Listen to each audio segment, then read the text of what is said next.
Hey friends, welcome back to the channel. Guys, in this video, I'm going to discuss about coffee. This is a little different topic from the regular videos I have on this channel, which is around business, books and investing, personal finance sometimes. But this is going to be about coffee. And the reason I'm making this video is because I recently had a trip to this beautiful place in India called Coorg. Now, if you talk about coffee production in India, it is from two main places. The highest producer of coffee is a place called Chikmagalur in Karnataka, and the second highest producer of coffee is Coorg in Karnataka. Both these places are located in Karnataka, and the natural terrain or the natural vegetation over there makes these places the perfect places for production of coffee. If you go to Coorg, the place you cannot miss is the coffee estates. And I went as someone who was not very much into coffee. The most coffee I had is the Nescafe or the brew, the processed ones. But there I got a lot of education on coffee, and that education did something for me. I ended up buying a lot of coffee from one store, which I will be demonstrating here. It's two kinds, and I will tell you what I learned about coffee from that trip. So the place where I was staying was a resort in between a coffee estate. The organizer of the coffee estate had this business of a resort, and he opened up a resort in between the coffee estate. So I could see the coffee estate from the windows of my room, and I was in between the coffee estate. So how a coffee estate is organized is they grow this coffee plants on the slope. There has to be a minimum slope, and the plant takes around 20 to 30 years to grow, after which it starts producing the coffee. So it's a lot of patience and an investment from these organizers, and that is the reason why it is a generational business. So if in one generation they started growing coffee, they let it go on for 20 to 30 years, and then the subsequent sons and daughters of the family inherit this coffee estate, or the built up coffee estate is sold to someone who's interested in buying this coffee estate, which is already in production state. So it's a long-term investment. It's a very patient farming business. There are two main varieties of coffee, the Arabica and the Robusta. The Arabica beans are rich in aroma. They have very less caffeine content. It's only 20% caffeine compared to Robusta beans. But Arabica is rich in aroma, and Arabica beans are the ones which are sold throughout the Starbucks. That was if you go to Starbucks and you ask them what kind of coffee beans you're using, they'll tell 100% Arabica, because it is highly rich in aroma and less on caffeine. Whereas Robusta beans, on the other hand, are the ones which are rich in caffeine content, right? But they have less aroma compared to Arabica. So the kind of coffees, and a shout out to the Ein Main store from Coorg. These are the coffees from the Ein Main store which I visited. It's a brilliant store, and this one is the Arabica, and this is a blend of Arabica and Robusta. So the main coffee which is sold in India is a filter coffee. We call this filter coffee because this is the grounded coffee beans, and you have to kind of filter them through either a mocha pot or some kind of a filtration device, which are sold in many forms in India. And then the extracted coffee is drinking as a warm drink. Whereas the coffee which is sold in the market is the processed one. It is considered as dead coffee, and this is something which I learned again in the coffee state. The processed coffee is a dead coffee. It does not have the liveliness of the coffee. Whereas this coffee which is grounded is the actual coffee. So how the processing happens, when the coffee beans, and I got the opportunity to see some of the coffee beans even on the coffee plants over there, although they were not in the harvesting state, but they were present, they were growing. So the coffee beans are plugged in the month of October, November, and once they are plugged, they went through a processing steps, and these processing kind of factories are there placed in the coffee states. And how they do the processing is that they have a heating system in kind of a rotor, and they rotate these beans through a filtration device. So the hot air keeps coming in, and they keep rotating these coffee beans, so they are roasted. And based on the roasting process, the coffee beans are categorized into different forms: the dark roast, the light roast, the medium roast. So the dark roast is the one where the coffee is kind of roasted till the very pulp, whereas in the medium roast, the outer layer mainly is roasted and somewhat to the medium layer of the coffee bean. Whereas in case of a light roast, only the outer layer is roasted, and medium is not very burnt. So the extraction process then differs for each of these coffee beans. So if it is a dark roast, it is very easier to extract. You can just place the powder on a mocha pot and it is extracted. Whereas in case of a light roast, it takes some gentle heating. So the extraction process and the making process of this coffees is different.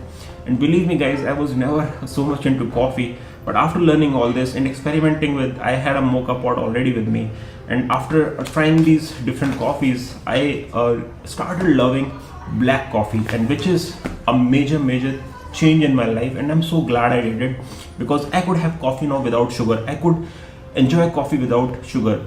Before this, I was into chai, which is with sugar, or a coffee with milk, which is again with sugar. So it was not a healthy drink. But this trip changed my life, because it made me understand what coffee is and how to enjoy the natural coffee. So these two drinks, which are the main signature from the main store drinks. So this is 100% Arabica, medium roast 100% Arabica, and this is a medium roast again, but it's a combination of medium roast, Robusta and Arabica, and it is 20% Arabica beans and 80% Robusta. So I prepare this now in the morning, and throughout my day 5 to 6 cups. It's amazing refreshing coffee made without sugar, full of the natural tannins and the coffee essence. So this trip actually changed my life, because it switched me into the real coffee.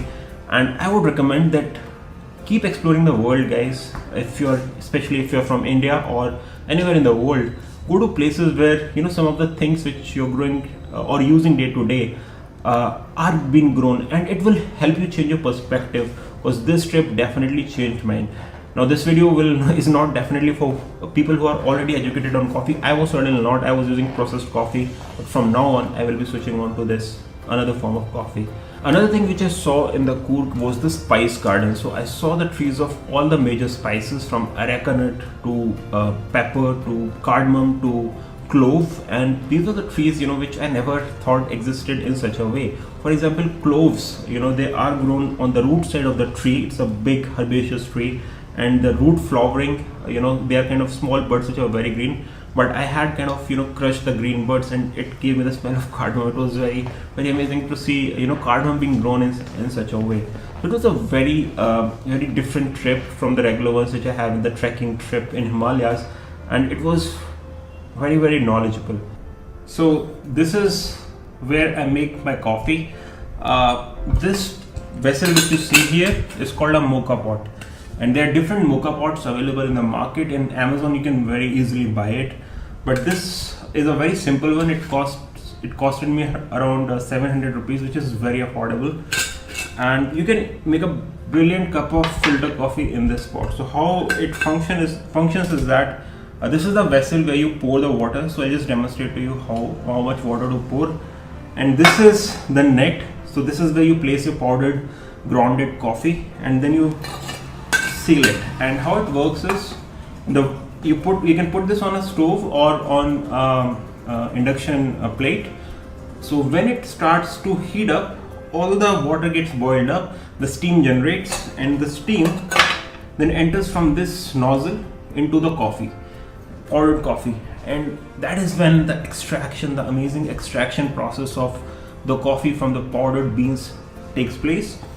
And this water which comes from the filtered coffee over here passes from this net again, so it's a double filtration, and then it comes and collects in this top vessel. So it's a very easy process, and this is a blend I'll be using today to make my coffee, which is as I said 20% Arabica and 80% Robusta. So I have some water here in this vessel, and I will fill this mocha pot, and the volume to which you have to fill is you have to fill till this pressure nozzle. So I'll fill the water in this mocha pot.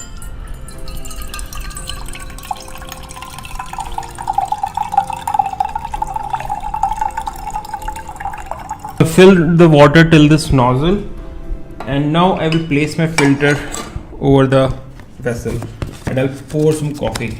And this is the amazing blend of Robusta and Arabica, and I will take 2 full spoons of coffee.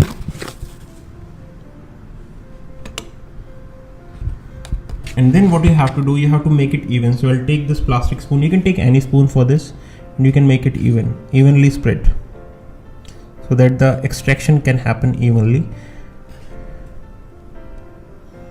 And you can easily use a spoon. You don't have to get some other kind of a mixer which some people tell you to use. So I've done this, and now I will very easily close this and put this on a stove. And what I will additionally do is open this lid so that I can see the coffee brewing and coming out. So after some time the coffee will start to come. Now what you have to be very careful is that there will be a sputtering sound after some time, and you have to avoid it. So you put it on a medium flame. It should not be a very high flame.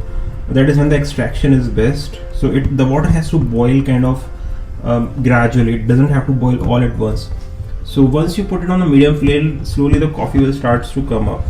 And what you have to avoid is the sputtering sound from this nozzle, which makes the coffee bitter. So you want your coffee to be less bitter. So this is when it starts to happen. You just have to lift this pot up and let it settle down. So my coffee is now ready. It's brilliant blend of Arabica and Robusta. And now I'm pouring my coffee in my mug, and my brilliant cup of coffee is ready.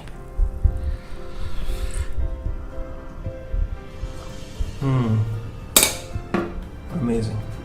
So just wanted to make this short video on my trip and share this experience with you. I hope you enjoyed it. The next video, till then, take care, bye bye. Until then, I'll enjoy this coffee.